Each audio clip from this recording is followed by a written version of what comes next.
In 1998, millions of Americans became obese and overweight overnight. Sorry, what now? Yeah, and the National Institutes for Health changed the BMI classifications based on research funded by weight loss drug companies. Yeah, that's not what happened. The change in the CDC's BMI system only applied to the overweight category.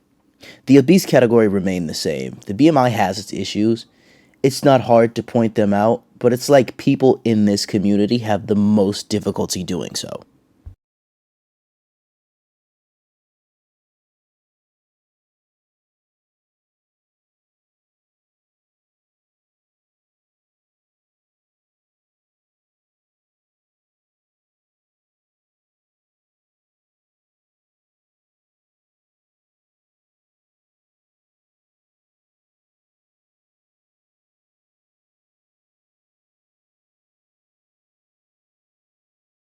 Alright, gather around, my beautiful audience. Today, your Uncle Hotep is going to teach you about the genetic fallacy. The genetic fallacy is the rejection of a claim based on its origin as opposed to its merits. So if I were to say, well, that research is invalid because it came from this guy, that would be invalid because the merits of a claim are not determined by the source. Facts are facts, no matter how smart, dumb, biased, unbiased, short, tall, or who funded the person spewing those facts. So for William, to question the obesity epidemic on the basis that it derives from research from weight loss drug companies would be the genetic fallacy. No matter who funded the research, it is a fact that we are witnessing a huge uptick in obesity here in the US in an incredibly short span of time. Now disperse, my audience. Thought I'd address this comment too, because I hear this a lot whenever I'm trying to make content that discusses fat phobia and weight stigma and the promoting obesity, because I'm just a fat person on this app or any social media app doing anything. But I just wanted to come on here and talk about how people in thinner bodies also get these same diseases. They also get strokes, they also get heart disease, they also get type 2 diabetes, they also get cancer. If you're in a thinner body, it doesn't mean that you're immune to these diseases. I know I told you to disperse, but gather around once again, my beautiful audience, while your Uncle Hotep teaches you about another logical fallacy. Here we have a perfect example of the straw man fallacy. In order to execute the straw man fallacy, one must refute an argument that was not being made by their interlocutor or a given statement. The statement, obese people have increased risk of certain diseases, does not mean thin people are immune to those diseases, and no one ever said otherwise. Now, once again, disperse, my beautiful audience. To these diseases, nor does it mean that if you're in a larger body, you're necessarily more likely to get these diseases. That's actually exactly what it means, and that's exactly what the data shows. Regardless of whether or not there's a causal relationship between obesity and these diseases, there is, but I'm speaking hypothetically, it would still be a fact that the obese are at increased risk. Because there's a lot of things that kind of play into why we see higher rates in larger bodies. If we see higher rates, by definition, obese people are at higher risk. You've contradicted yourself.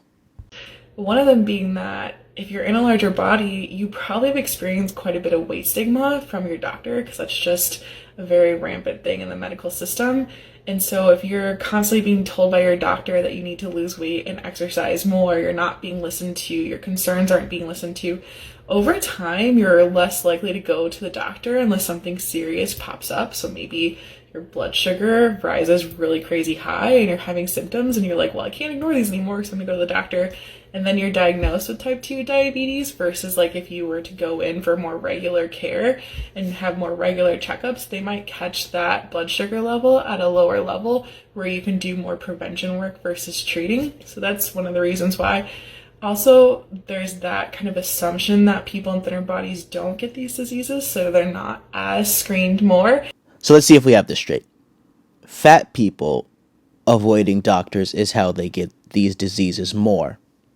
But thin people doing the same thing is somehow responsible for the opposite effect. Funny how that works. But let's look at some actual data. If being overrepresented in blood glucose testing is how fat people experience diabetes at a higher rate, then when we analyze a group of people according to their BMI category who have not been diagnosed, we should find an equal proportion of people with diabetes across the BMI. So let's put this to the test.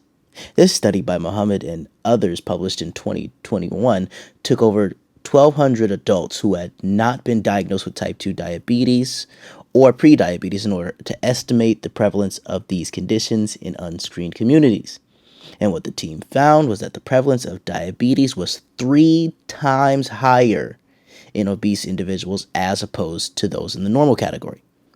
The data is clear. Please come up with a new excuse.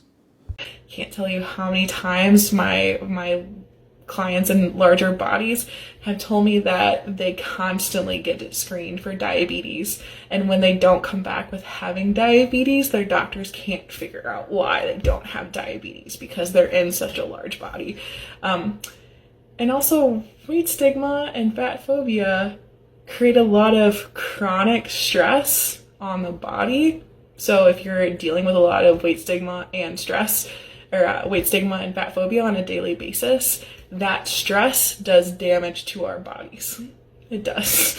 So it creates an environment where you're more likely to have diseases too. We have evidence of increased diabetes prevalence in fat dogs, fat cats, fat mice, and a bunch of other mammals. It's not the weight stigma. Let's be realistic. We know what it is. So maybe lay off the fat phobia and be nice to this person, because I am not about bullying or anything like that. But we just need to be kinder to each other and lay off the fat phobia and the weight stigma, ideally. Kindness is great, but so is honesty. Hi, this is just a friendly reminder that thinness does not make you better than people who are bigger than you. Okay?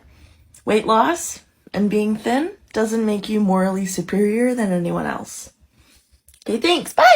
Every time she's on my channel, she's arguing with men of straw. Who said this?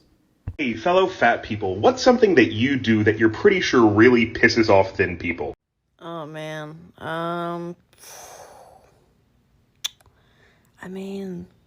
Probably existing. States, President Obama is the ex-president. Mr. Trump, for the moment, steps away for the inaugural What a great honor to be able to introduce for the first time ever anywhere the Fellow fat people, what's something that you do that you're pretty sure really pisses off thin people? I work out. I have a Peloton. I have all this gym equipment and then some. And sometimes I don't work out. Every single time that folks want to argue that weight loss is healthcare, this is not healthcare. This is directly adversely impacting this individual's well-being and health. To access healthcare, that is a human right. Make it make sense. So she's responding to a comment in which a transgender person was denied top surgery because they were too large. I sympathize with this person. However, I'm not delusional. The doctor has deemed not getting surgery a smaller risk to your health than to go through with the surgery. Remember, surgery on the obese comes with increased risk. 1 in 4 class 3 obese individuals has sleep apnea, which makes that entire group a massive risk. While I have some free time for the fans, I wanted to respond to this comment as well, especially the part where they said, what about people who are of different ethnicities who are skinny? Firstly, I want to respond by saying, good for them. I'm happy for them if they're happy for themselves, genuinely, because I actually care about the body positivity movement. But we live in a Eurocentric, white supremacist, post-colonial society here in so-called Australia. Their ideologies of beauty and health are forced onto people like myself who do not fit their standard and their ethnicity's concept of skinny. That's why fat phobia is rooted in racism. Because I, as a mixed race Tongan person who is 6 feet tall and assigned female at birth, will never be able to subscribe to this idea of other ethnicities' concept of skinny and healthy, and nor do I want to, because I am a proud Tongan person. Firstly, when Western powers entered foreign countries, they didn't just see an abundance of fat people. Look at these pictures of people from the Nauru Islands from the early 20th century. As you can see, you don't see any fat people. In fact, these men are quite lean. Fast forward to today, and over 60% of the population is obese, and that number is only increasing. So what changed?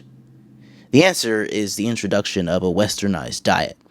5 out of 5 of the countries with the highest obesity rates are islands that only gained their independence from Western powers less than 60 years ago.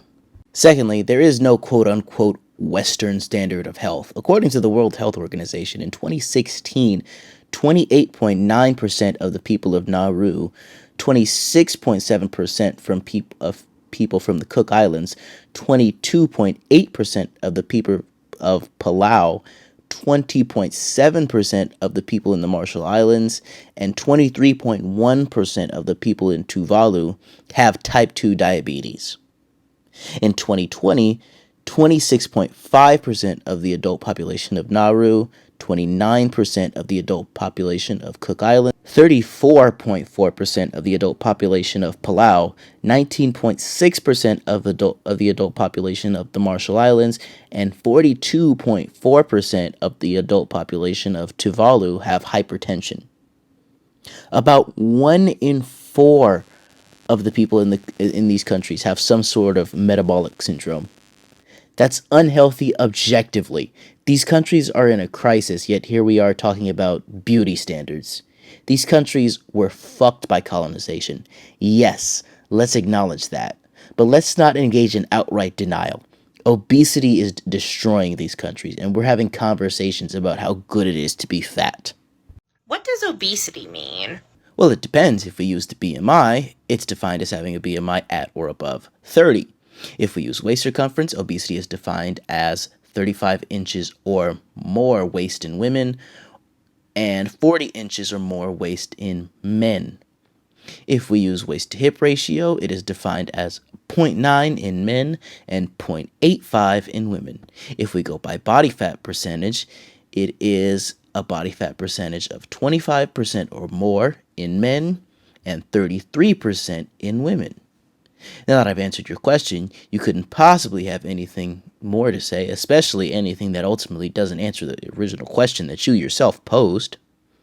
To answer this question, let's go all the way back to classical antiquity, ancient Greece and Rome. Wait, there's no need for that. I've already defined it, and I'm not Roman, or ancient for that matter, and neither is anyone alive, nor is whatever they used to define obesity being used.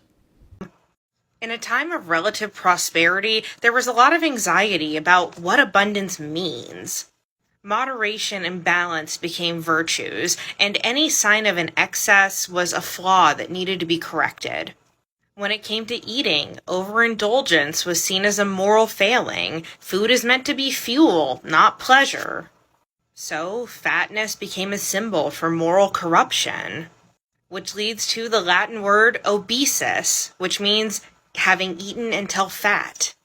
In the grand scheme of things, demonizing fatness is an anomaly that has really been limited to only a few time periods. But as we know, history is told through the eye of the victors. Okay, well, that was meaningless. What does the data suggest about obesity? It doesn't matter what ancient man thought about it. The data talks and the bullshit walks. With that said, I want to thank you all for your support once again, and I will catch you on the flip.